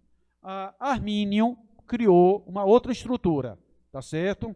A estrutura de Armínio é, né, primeiro vem a criação, depois há um decreto permissivo de Deus, no qual ele vai permitir a queda, em seguida Deus vai providenciar a salvação para quem? Para todos os homens indistintamente, segue-se o chamado de todos à salvação, tá? E por último Deus elege, mas ele elege quem? Quem ele elege? Aqueles que creem, ou seja, eleição para Armínio é sinônimo de presciência. Deus elege porque ele sabe aqueles que creem. Uma outra ordem alternativa, tanto ao supra como ao infralapsarianismo, como a ordem esboçada por Armínio, esta ordem do amiraldianismo, tá certo? Mas é um tópico que eu não gostaria de comentar no momento, prosseguindo adiante. Bom, meus irmãos, vamos aos bastidores do Sínodo de Dort, tá? Tá bom? Tá? Imagine os bastidores, tá, da política, é coisa séria, ou não? Os bastidores lá em Brasília, tem coisas horrorosas, ou não tem? Tá certo? Tá? Vamos aos bastidores do Sínodo de Dort. Claro, aqui é um sínodo, homens de Deus, tá? Mas tem problemas. Reunião de presbitério, bastidores de uma reunião de presbitério. Se não já for para reunião de presbitério, muita coisa acontece, correto ou não? Né? Então está lá uma discussão acalorada na reunião do presbitério. Né? Estratégia do presidente. Vamos suspender a reunião para um cafezinho, certo? Não é assim? No cafezinho vem o quê? As articulações para se tomar as decisões lá no plenário. Tá? Então, muita coisa acontece aí nos bastidores de uma reunião conciliar. Tá certo? Então, vamos ter uma ideia rápida sobre os bastidores do Sínodo de Dort. Primeira informação, o Sínodo de Dort não foi só um sínodo nacional. Foi, além de nacional, um sínodo internacional. Por quê? Porque lá em Dort estão os representantes da Igreja da Holanda, tá certo? Tomando assento, mas também foram enviados ao sínodo de Dort, tá? A representantes das igrejas reformadas fora dos Países Baixos. Qual era a ideia? Que Dort fosse uma assembleia internacional para refletir a respeito do pensamento reformado. Que Dort fosse muito mais do que uma reunião de teólogos holandeses, mas uma reunião de teólogos calvinistas de toda a Europa. Essa era a ideia, tá certo? Então, nós teremos grandes nomes lá no sínodo de Dort. Gomarus, né? Como é que os calvinistas, os opositores de Armínio foram chamados? Gomaristas. Já dá para perceber que Gomarus é um nome de grande proeminência no sínodo de Dort, tá? Homem dotado de uma intelectualidade, tá? Da mais alta expressão. Borgerman, esse homem foi eleito o moderador, o presidente do sínodo de Dort, um homem de muita importância, né, para manter a ordem daquele concílio, tá certo? Né? Borgerman. Voécius, tá? Um outro grande pensador calvinista. A teologia reformada é extremamente devedora também ao pensamento dele. Triglandius, um historiador, tá? Ele ocupou o sínodo de Dort como delegado, foi nomeado para tomar assento ao sínodo de Dort, mas um homem de grande envergadura, não só teológica, mas histórica. Nós mencionamos o nome dele a princípio, tá? Lubertus, tá? Também, não menos importante. Esses são os mais destacados. Ninguém lê sobre o sínodo de Dort sem ignorando o nome de Gomarus, tá? Ignorando o nome de Borgerman, ignorando o nome de Voécius, tá? Esses nomes, eles aparecem página a página quando a gente estuda o sínodo de Dort. Qual foi a grande obra produzida pelo sínodo de Dort? Vamos ver se a gente lembra aqui, um documento chamado Os Cânones de Dort. Pega aqui para mim, minha querida. Está aí em algum lugar, capa amarela, eu acho. Tá certo? Então, a grande obra produzida pelo sínodo de Dort foi esse documento. Tá certo? Deixa eu ver se eu acho.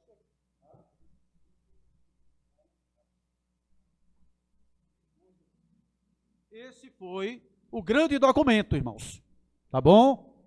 O concílio se reuniu e elaborou esse documento aqui, ó, tá? Esse documento, elaborado pelo sínodo, se tornará, ao lado dos dois outros símbolos de fé. Quais são os dois outros?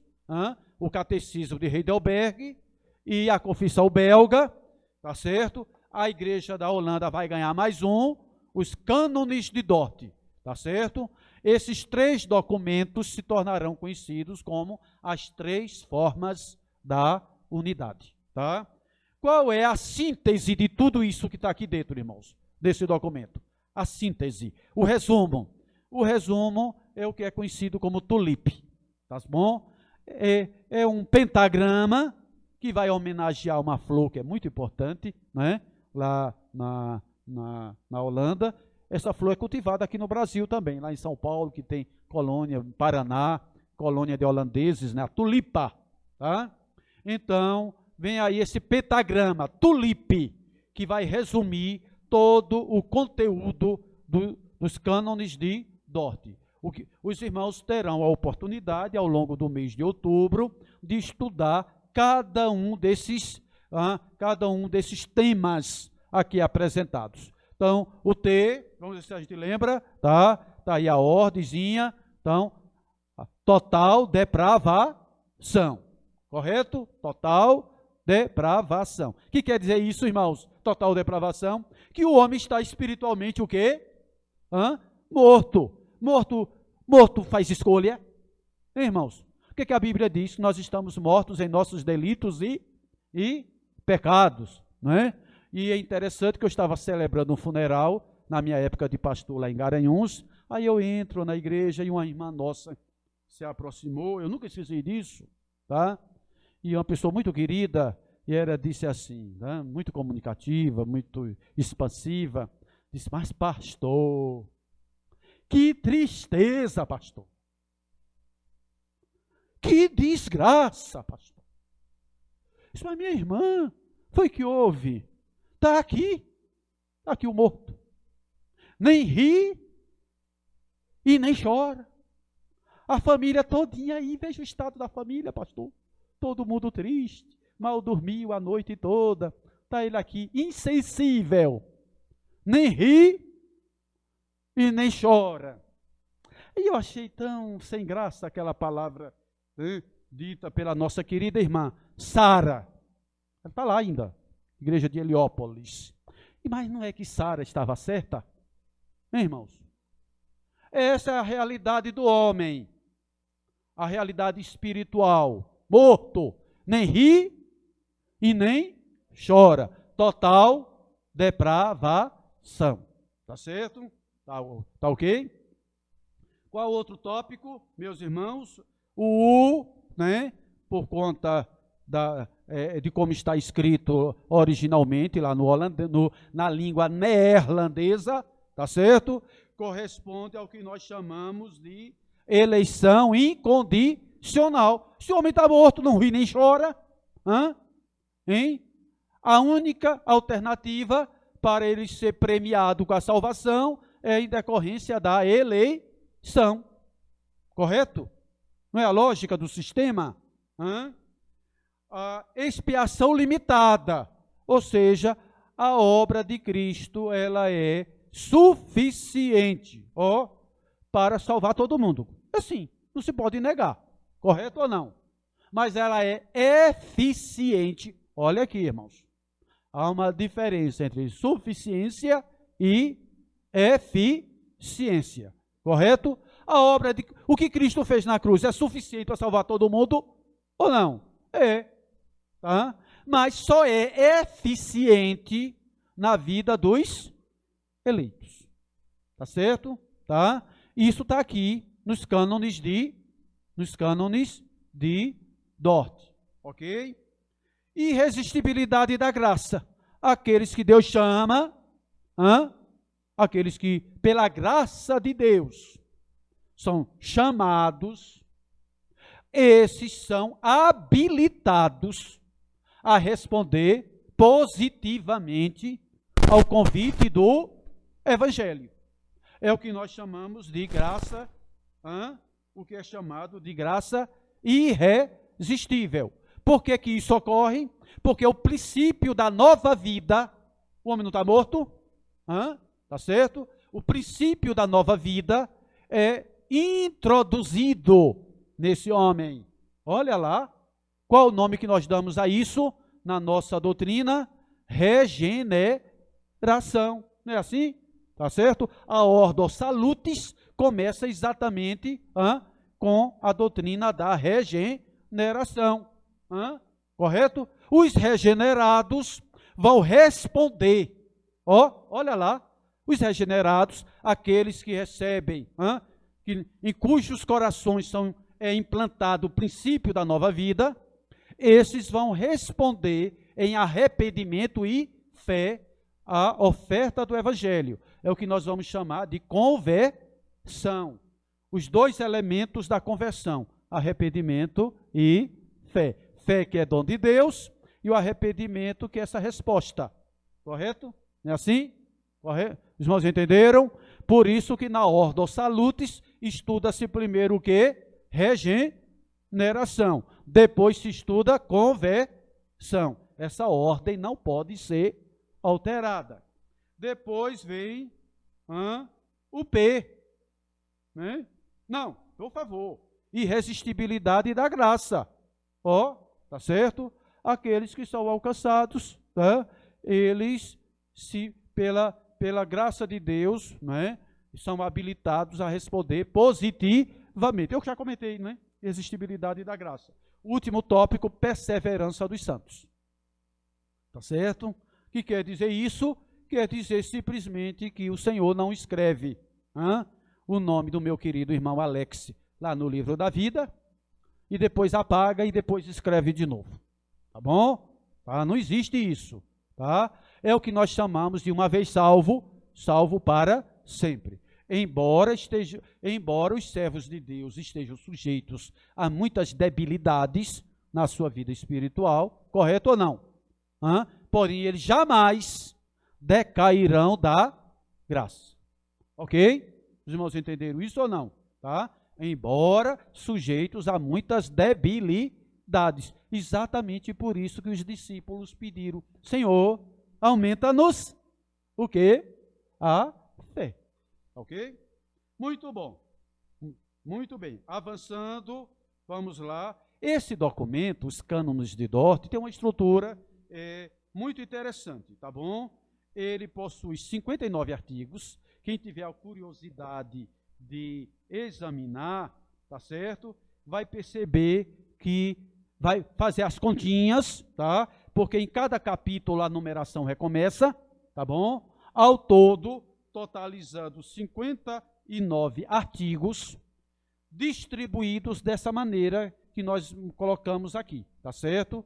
Então, o primeiro capítulo é a predestinação divina, vem um outro capítulo, número 2, sobre a morte de Cristo e a redenção do homem, está tudo aqui dentro, e os capítulos 3 e 4, que são apresentados conjuntamente, a respeito da corrupção e conversão do homem, e por último, a perseverança dos santos. O resumo de tudo isso é Tulip, tá certo?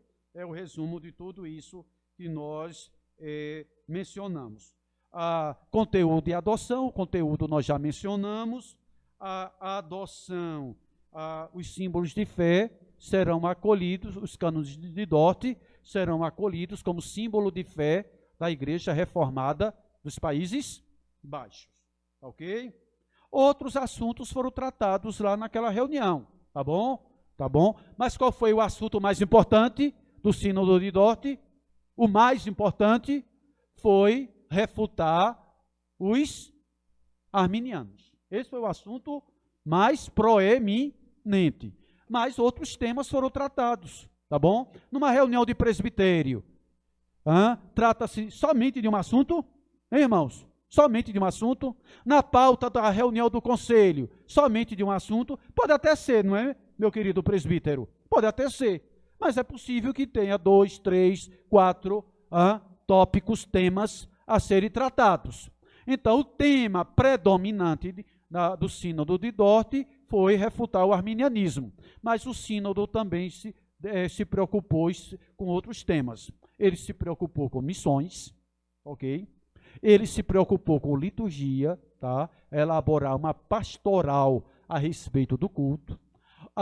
O Sínodo de Dort se preocupou também em envidar esforços para uma tradução da Bíblia, uma boa tradução da Bíblia para a língua holandesa.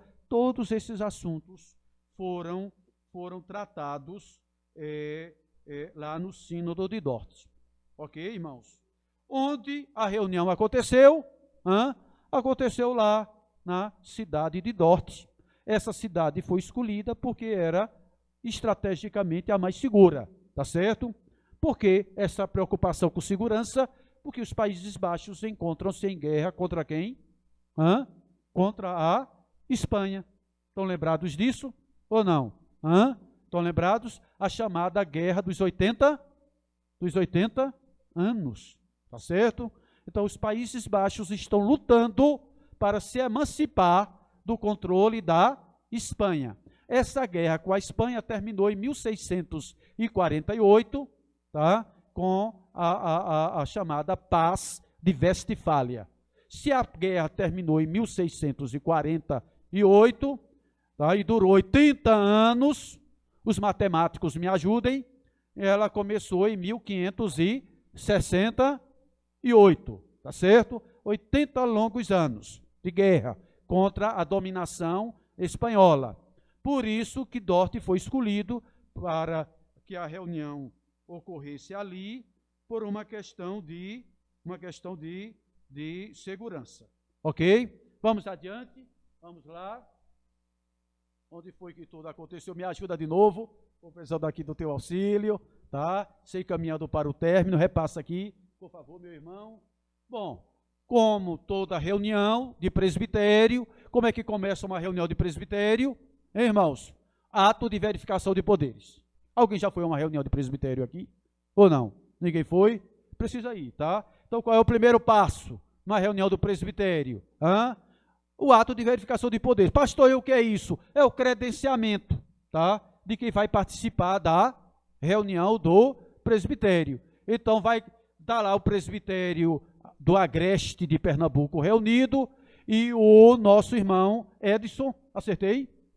Esdras. Esdras foi escolhido como representante da igreja de São Bento do Una, lá no presbitério. Então, ele tem que chegar lá com credenciais, com documentos que digam que ele foi escolhido. Ok ou não? Na hora da chamada, vai se chamar o quê? Vai se chamar Esdras para tomar assento? Não. Chama-se Igreja Presbiteriana de São Bento do Una. Tá? Quem é a igreja de São Bento do Una no presbitério? O representante. Ele se levanta e diz presente e leva lá todas as credenciais para tomar assento. Então, no ato de verificação de poderes, tá? Vão tomar assento quem, irmãos? Todos os delegados ao Sínodo de Dort. Tá bom? O número de delegados é um tanto complicado, tá certo? Fala-se em 56 delegados, fala-se em 58 delegados, tá bom? Mas foi algo em torno de 56, 58 delegados que tomaram assento. Essa delegação, tá, obedece à relação 2:1. O que quer dizer isso? 2 pastores e 1 presbítero. Então, do número total de delegados ao Sínodo de Dort, 2/3 eram pastores e 1/3 era de presbíteros, tá bom? Além dos representantes internacionais, que estão lá também presentes no Sínodo de Dort, professores de teologia das universidades dos Países Baixos e também os olhos e os ouvidos do Estado. Porque quem foi que convocou o Sínodo? Quem foi que convocou o Sínodo? O parlamento, né? Dos Países Baixos. Então, encontram-se lá no Sínodo de Dort também, não é, espécie de fiscais, fiscais designados pelos Países Baixos para verificar, né, a normalidade daquele evento, tá bom? Então, essa é aí a composição do sínodo, ok? A mesa dos... após o credenciamento, o que aconteceu? A eleição da mesa. O que acontece na reunião de presbitério? Tem o ato de verificação de poderes, depois vem a sessão preparatória, ok? Cujo ponto dominante é o quê? A eleição da nova mesa. Então, o concílio, após o credenciamento, os conciliares vão eleger a mesa diretora do concílio, tá certo? Quem foi o presidente? Esse cidadão Bogerman, que vai ter a responsabilidade de conduzir todos os trabalhos, auxiliado pelos demais componentes da mesa. E os remonstrantes, qual o destino deles? Eles foram condenados, naturalmente, pelo sínodo de Dort. Eles foram condenados, ok? Eles foram obrigados a deixar seus postos eclesiásticos, ok, irmãos? Tá certo? E, consequentemente, alguns, inclusive, receberam a pena do banimento. O que quer dizer isso? Foram obrigados a deixar os Países, os Países Baixos. Ok?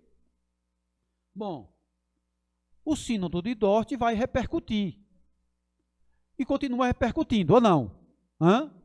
Tanto que 400 anos depois, nós estamos aqui estudando a respeito do Sínodo de Dort. Tá? Ele vai repercutir na Escola Teológica de Salmy, lá na França, tá certo?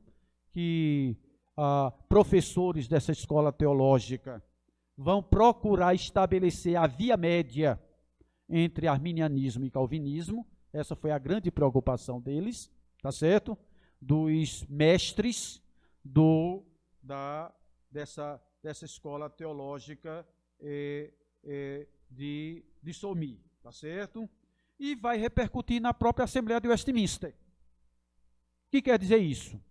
Quer dizer que os símbolos de fé de Westminster, a nossa confissão de fé, recepcionou as conclusões teológicas do Sínodo de Dort. Os irmãos estão entendendo isso ou não? Deu para entender? Então, a Assembleia de Westminster vai se reunir mais tarde, 1639, 1645. Vai se reunir onde? Lá em Londres. Ok? Mas as discussões teológicas do Sínodo de Dort, elas vão repercutir na futura Assembleia de Westminster, e o achado teológico de Dort, que encontra-se aqui nos cânones de Dort, ok? Acha-se distribuído, imiscuído, diríamos, nos nossos símbolos de fé. Então, se você tiver o cuidado de examinar a soteriologia dos símbolos de fé de Westminster, vai perceber que as conclusões de Dort estão disseminadas nos símbolos de fé de Westminster, os nossos símbolos de fé. Os irmãos estão entendendo isso ou não? Deu para perceber? Muito bom. Eu acho que é basicamente isso que eu diria. A escola de Salmy tentou fazer uma síntese, ok? Né? Um meio termo para apaziguar os conflitos, mas não deu certo, até porque essa escola teológica na França, ela foi fechada mais tarde, durante o governo de Luís XIV, tá certo? Luís XIV teve como conselheiro Mazarino, é a época do chamado despotismo, lá na França, o absolutismo dos reis da França, tá certo? E aqueles reis absolutistas fecharam a escola teológica de Salmy. Então, ela vai ter pouca influência em decorrência dessa situação. Muito bem, irmãos. Vem uma bibliografia que eu quero apresentar. Só para os irmãos. Não, ainda aí. Certo? A Assembleia de Westminster, né, é um capítulo à parte. Ali o período. Vamos adiante. Vamos lá. Conclusão, irmãos. Diante de tudo que nós aqui mencionamos. Tá certo? Mário Quintana, alguém já ouviu falar de Mário Quintana? Muita gente já ouviu, né? Escreveu coisas bonitas, né? Correto? Gosto demais. Eu, particularmente, admiro muito os escritos, os pensamentos, né? As poesias de Mário Quintana, tá certo? Não é? Então, Mário Quintana disse essas palavras. Vamos dizer juntos? Foi o que ele disse?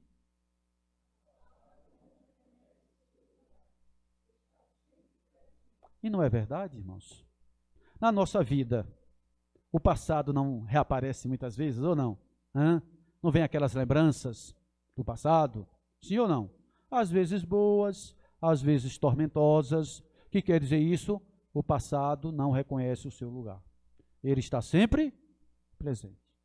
Mesma coisa, irmãos. O Sínodo de Dort não é um evento do passado. Ele está aqui presente. Ignorar o Sínodo de Dort é ignorar a nossa orientação doutrinária, irmãos. É ignorar a nossa confessionalidade. Deu para entender isso ou não? A nossa confessionalidade, ela aparece onde? Ela aparece na revista da Escola Dominical. Ela aparece nos sermões que são pregados no púlpito. Concordam? Sim ou não? Ela aparece nos hinos que nós cantamos. Os irmãos concordam? Hã? É assim? E tá. Lá nos hinos. Nos cânticos, né, avulsos, temos que buscar. Porque se tiver um cântico lá com uma orientação doutrinária esquisita, não vai cantar. Não é assim ou não? Então, o nosso objetivo com esse estudo de hoje é mostrar que o passado está sempre presente. 400 anos depois, nós continuamos devedores ao Sínodo de Dort. Não tem como a gente se libertar daquele grande evento teológico que foi o Sínodo de Dort. Tá bom? Os irmãos terão a oportunidade, ao longo do mês de outubro, de estudar a Tulipe. E não se pode estudar os 5 pontos do calvinismo, realmente não, sem saber, né, de onde eles emergem. Eles emergem do Sínodo de Dort.